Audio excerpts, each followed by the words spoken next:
People might make fun of you or dismiss you for suggesting that Satanism is out there and it's real. But maybe things like this will convince them otherwise. This is Celin Dion's new clothing line, Nununu, which is a weird name already, but there are definitely some occult or mystery religion undertones to all of this. But, we can break down the symbology and do all that, but I think there's something a lot more nefarious going on here, and we'll get straight to the point. But if you guys don't know, this was shared around on Twitter, on social media. It's been out there. Celin Nununu unites two forces by one voice. Fashion has the power to shape people's minds. Yes, it does have the power to shape people's minds. They want to shape people's minds. They're telling you what they want to do. Inspire your children to be free and find their own individuality through clothes. And, seems kind of, neutral, whatever. They're just allowing kids to express themselves, right? Bull hickey, all right?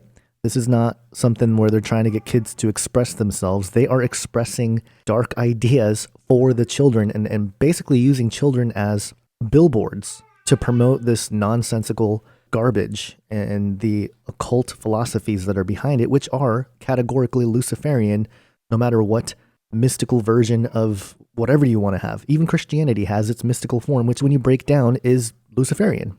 So anyway, now listen to this. Celin Nununu liberates children from the traditional roles of boy, girl, and enables younger people to grow on values of equality with the freedom to strengthen their own power of personality based on mutual respect. Again, this is nonsense. You can't tell children that they're not boys or girls. You just can't do that. That is categorically child abuse, in my opinion. This paragraph right here, I wanted to really highlight for you guys because this is, strictly speaking, neurolinguistic programming. And they're telling us the brand flows on the axis between the values of education and empowering dialogue. We believe that an educational experience is possible through children's clothes because fashion builds concepts deep within our minds and changes thought patterns. They are telling us what they're doing, using children's clothes and fashion to build concepts deep within their minds to change thought patterns. And it goes on, people, and for that matter, little humans, children, express themselves through clothes. Do they? Or are the clothes they wear based on what the parents put on them? My goodness. Anyway, we would like to enable them to be who they are so that their choices are driven. Kids don't know who they are yet. Oh my goodness. So that their choices are driven by their own true essence and free spirit beyond stereotypes or any norm. The dialogue between clothes and and it goes on. This is a humanistic education, gender-free, and that whole stuff, okay? Now, if you get a chance to look at their promo video, it's Celin Dion walking into a hospital where there's a bunch of kids and they're just little babies. And then she blows this dust. What is this? Smart dust? Nano dust? Black goo crystals? I don't know. But she blows this dust over these kids and now they have all this clothing on. And of course, one of the kids' clothings, the shirt right there, says New Order. Like it can't be more in your face, folks. And here's some more pictures. Look, New Order. And then the cross here, which I believe is more of a X, but I'm not going to get into that right now. You have a baby here with, of course, the star upside down. So it is a pentagram on the baby's forehead. You have another kid here wearing a New Order shirt.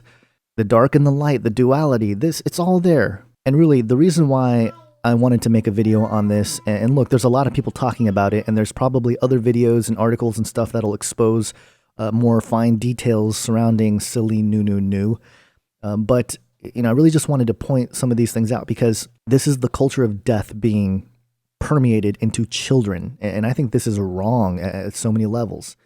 For example, for their pick here, they have the little bunny ears thing. This is for kids, right? Now, first off, $43 headband with bunny ears is a little expensive, but regardless, what does the bunny ear represent?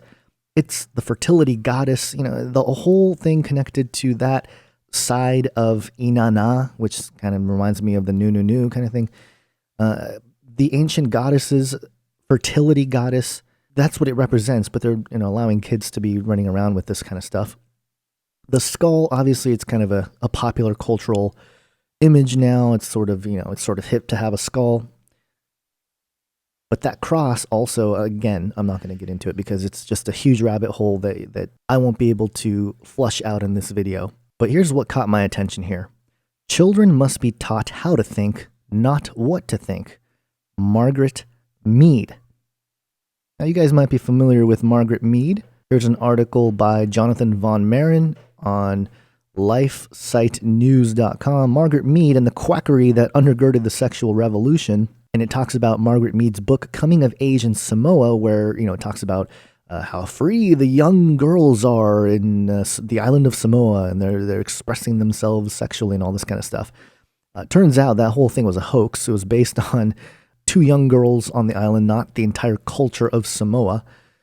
So, it's been shown to be a hoax, but she has been touted as the mother of the sexual revolution, which really undergirded Alfred Kinsey and his just awful, awful work in the university system. And if you haven't seen a documentary called The Kinsey Syndrome by Chris Pinto, you might want to check it out. It's worth it. It shows how the academic world accepted all of this random, nonsensical sexual stuff to break down the family, and it happened in the university where child abuse was allowed, and that set a precedence that affects every aspect of society and has come to fruition in what we're seeing today, where children are being hypersexualized. We have the pedophiles running around everywhere, running things.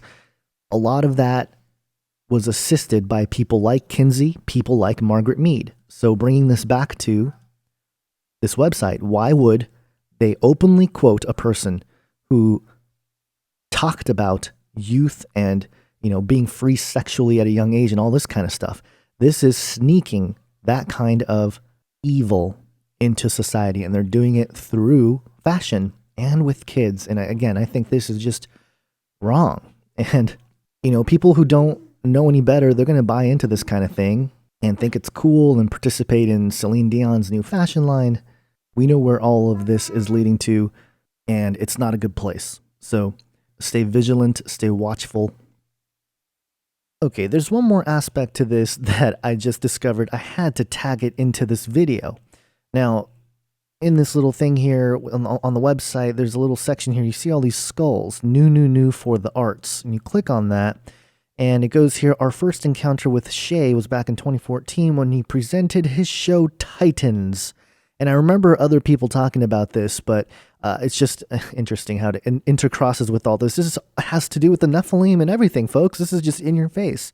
An installation of 7 bigger-than-life sculptures made of wood perceived as a sort of hybrid between monkeys, aliens, humans, or mythological creatures with an African tribal influence. We immediately fell in love with his work, and after meeting him, fell in love with him. We knew that the time will come for us to collaborate with Nununu and now Celin Dion. I mean, look at this art. I'm not going to even comment on this beauty spy here, but come on. And then the work in progress sketch over here, that categorically looks like demons coming through portals. Sha'id Alani is an international sculptor, installation, and performance artist based in Tel Aviv, Israel. His artwork is a result of an ongoing research conducted through personal, cultural, and figurative realms depicted through mediums of sculpture and installation.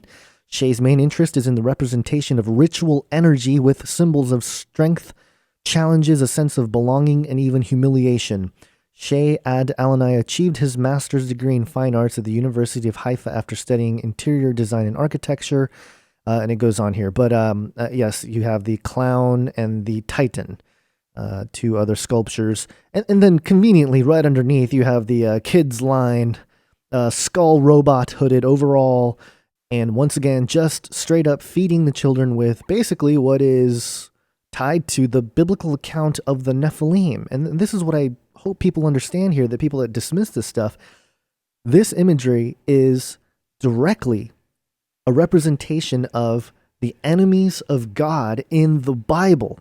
And I mean that in the spiritual sense, and that's what people don't get. And I hope people start realizing this because, I mean, come on, skull mask yoga shorts with the kids. I mean, come on. This is demonic stuff. This is straight up satanic stuff. getting kids to sport this. This is where we're at, folks. This is where we're at today. So definitely pray over all this stuff. This is straight up in your face. So always have vigilance, stay sober-minded, hold on to the word. It's going to get us through all this, and it's going to get weird. I've been saying that on this channel for many years. Things are going to get super weird. But those of us who hold on to the truth, we're going to endure. And I want to encourage everybody with that message, because I know this stuff can be really dark, but ultimately this is more verification that the Bible is true, and that Jesus' words about the end times, about the end of the age, was true, that it would be like the days of Noah, the Nephilim, the sons of God, the Tower of Babel, all these elements that were around during the lifetime of Noah, representing themselves again through modern technology. It's here. We're living it. So I think this will curtail nicely into the Age of Deceit 3 preview, and then Age of Deceit 3. I think I'm just going to solely work on that and rarely publish videos, as you've seen in the last few weeks here. I'm not going to publish anything until the film is done, and just go from there. So keep that in mind. That's why it's going to be a little quiet around here, but it'll be worthwhile. So thank you guys again for all your support. Make sure to comment, like, share, do all that stuff cordially, please. And with respect to one another, have an awesome day, guys. God bless.